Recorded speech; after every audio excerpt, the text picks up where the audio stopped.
Nama figura Om Lurun Morongkod atau nama lainnya Majabab Monungkop mungkin agak asing bagi masyarakat di negeri lain.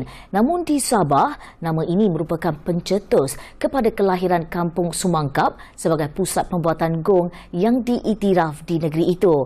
Meskipun telah meninggal dunia lebih 2 dekad lalu, kepakaran mendiang tetap diteruskan oleh penduduk kampung yang bukan sahaja menjadikan gong sebagai sumber pendapatan mereka, malah untuk meneruskan budaya serta warisan suku kaum Rungus.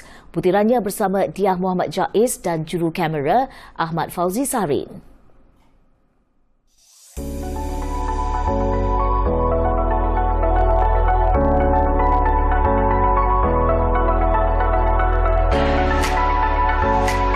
Saya kini berada di Kampung Sumangkap yang terletak di daerah kecil Matunggung yang merupakan rumah kepada gong setinggi 20 kaki ini, dan hari ini saya ingin membawa anda untuk mengetahui cerita seni pembuatan gong yang menjadi kebanggaan suku kaum Rungus di Sabah. Di kampung ini kami bertemu dengan salah seorang pembuat gong, iaitu Roni Mokuut, yang merupakan generasi ketiga dalam keluarganya yang meneruskan pembuatan alat muzik ini. Dan uniknya, tempoh setahun belum cukup untuk seseorang itu menjadi benar-benar mahir dalam pembuatan gong. Memang susah lah, sebab proses membuat gong ini banyak risiko dia. Contoh, kadang-kadang tangan kena ketuk, sampai tangan pun berdarah, macam begitu. Ya, itulah risiko atau rintangan yang kami proses buat gong ini. Tapi itu dulu lah, sekarang ini kami pakai mesin, ada senang sedikit lah.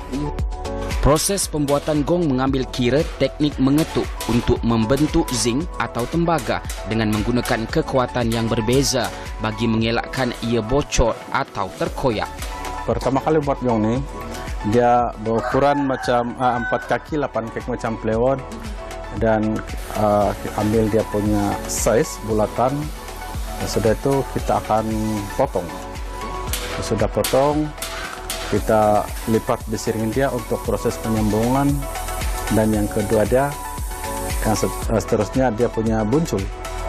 Selepas selesai membentuk bahagian bucu, proses seterusnya adalah mengimpal bahagian yang dikenali sebagai daun dan kemudian merapikan kawasan kimpalan, memeriksa bunyi, dan proses akhir adalah mengecat gong tersebut.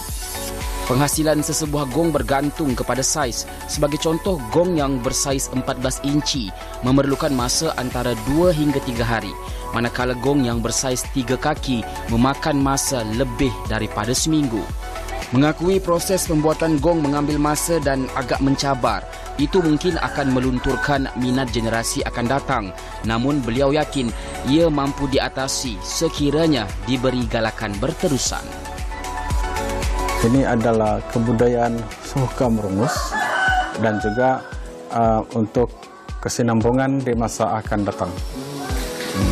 Supaya yang generasi muda ini berminat untuk membuat gong. Jadi dengan itu, macam kami yang generasi yang ketiga, kami akan bantu yang generasi keempat untuk kami belajar atau meyakinkan orang untuk membuat gong.